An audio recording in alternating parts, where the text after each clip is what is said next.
Jeffrey എപ്സ്റ്റീനോടൊപ്പം നമ്മൾ വ്യാപകമായി കേട്ടുകൊണ്ടിരിക്കുന്ന ഒരു പേരാണ് ഗിസ്ലിയൻ മാക്സ്വെൽ. ഒരു ലേഡിയാണ്, നിങ്ങൾ അവരുടെ പടം കണ്ടിട്ടുണ്ടാവും. എപ്സ്റ്റീൻ്റെ ക്രൈം പാർട്ട്ണർ എന്നാണ് അറിയപ്പെടുന്നത്. എപ്സ്റ്റീൻ്റെ ക്രൈം പാർട്ട്ണർ ആയതെങ്ങനെ എന്നതാണ് നമ്മുടെ പോയിന്റ്.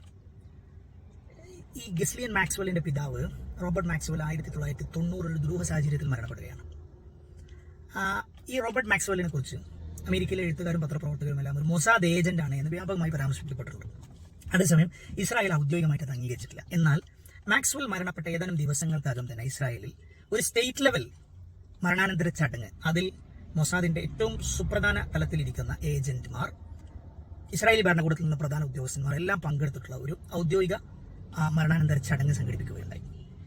ഇതിനുശേഷം ഈ പിതാവിന്റെ മരണത്തിന് ശേഷം വളരെ പെട്ടെന്നാണ് ഗിസ്ലിയൻ എന്ത് ചെയ്യുന്നത്, എപ്സ്റ്റീനുമായി കൂടിച്ചേരുന്നത്. എപ്സ്റ്റീനുമായി കൂടിച്ചേർന്നതിന് ശേഷമാണ് കേവലം ഒരു അധ്യാപകനായിരുന്ന അല്ലെങ്കിൽ ഒരു ഫൈനാൻഷ്യൽ പ്ലാനർ ആയിരുന്ന എപ്സ്റ്റീൻ എന്തായി മാറുന്നത്, ലോകോത്തര നിലവാരത്തിലുള്ള ഉയർന്ന വ്യക്തികളുമായി ബന്ധം പുലർത്തുകയും അവർക്കിടയിലുള്ള ഒരു നെഗോഷിയേറ്ററായിട്ടും എന്ത് ചെയ്യുന്നത് മാറുന്നത്.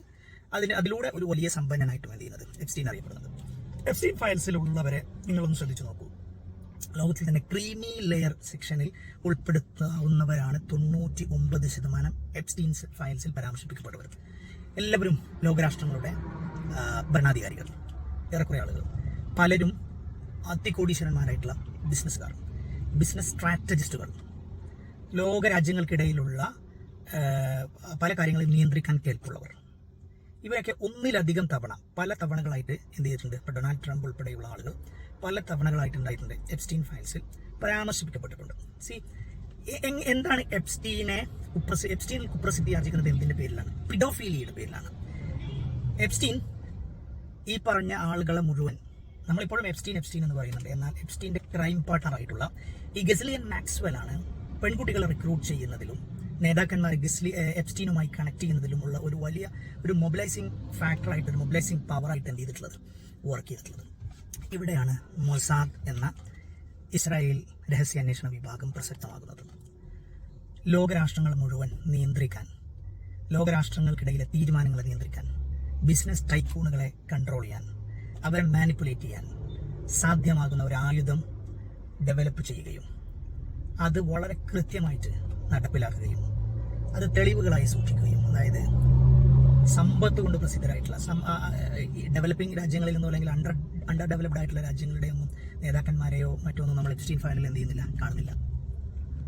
വളരെ പ്രധാനപ്പെട്ട ആളുകളെ മാത്രമാണ് ഇതിൽ കാണുന്നത്. അത്തരം ആളുകളെ പിക്കാൻ ചൂസ് ചെയ്ത് അവരെ എപ്സ്റ്റീൻ്റെ ഐലൻഡിൽ എത്തിച്ച് അവിടെ റിക്രൂട്ട് ചെയ്യപ്പെട്ടിട്ടുള്ള പ്രായപൂർത്തിയാകാത്ത പെൺകുട്ടികളെ ഏൽപ്പിച്ച് അവരെ ചൂഷണം ചെയ്യുകയും അതിൻ്റെ ഫോട്ടോസും വീഡിയോസും ക്ലിപ്പുകളും സൂക്ഷിക്കുകയും അത് വെച്ച് ലോക വ്യാപാരത്തെയും ലോകരാഷ്ട്രീയത്തെയും നിയന്ത്രിക്കാൻ ഇസ്രായേലിന് കഴിഞ്ഞു, ഇപ്പോഴും കഴിഞ്ഞുകൊണ്ടിരിക്കുന്നു എന്നുള്ളതിൻ്റെ വ്യക്തമായ ചിത്രമാണ് എപ്സ്റ്റീൻ ഫയൽ നമുക്ക് നൽകുന്നത്. ഇതെന്നാൽ ഈ അർത്ഥത്തിൽ എവിടെ ചർച്ച ചെയ്യുന്നു എന്നുള്ളത് വളരെ പ്രധാനപ്പെട്ട കാര്യമാണ്. അതിനേക്കാൾ ഉപരി നിങ്ങൾ ശ്രദ്ധിക്കണം, ചെറിയ കുട്ടികളെ, നമ്മുടെ നാട്ടിൽ ഒരു പെൺകുട്ടിയെ ചൂഷണം ചെയ്യുന്ന അല്ലെങ്കിൽ ഉപദ്രവിക്കുന്ന ഒരാളെ ഏതർത്ഥത്തിലാണ് പൊതുജനം നോക്കിക്കാണുന്നത്. എന്നാൽ ലോകരാജ്യങ്ങളിൽ ഏറ്റവും പ്രധാനപ്പെട്ട, ലോകം ബഹുമാനിക്കുന്ന ഒരുപാട് വലിയ ബിസിനസ്സുകാർ, രാഷ്ട്ര നേതാക്കൾ ഈ പെൺകുട്ടികളെല്ലാം, ഒന്നല്ല ഒട്ടനേകം പെൺകുട്ടികളെ, പ്രായപൂർത്തിയാകാത്ത പിഞ്ചു കുഞ്ഞുങ്ങളെ ദുരുപയോഗം ചെയ്തിട്ടുണ്ടെന്ന് വ്യക്തമായ ബോധ്യമുണ്ടായിട്ടും അവർക്കെതിരെ ഒരു ചെറു വിരലനക്കാൻ, അവർ ഇരിക്കുന്ന സ്ഥാനങ്ങളിൽ നിന്ന് 1 ഇഞ്ച് പോലും സ്ഥാനചലനം വരുത്താൻ എന്തായിട്ടില്ല, ഇന്നത്തെ ലോകക്രമത്തിന് കഴിഞ്ഞിട്ടില്ല. അപ്പോൾ ലോകത്തിന്റെ ഒരു കപടമായ മുഖം അതും എപ്സ്റ്റീൻ ഫയൽസ് നമുക്ക് എന്ത് ചെയ്യുന്നുണ്ട്, പറഞ്ഞു തരുന്നുണ്ട്.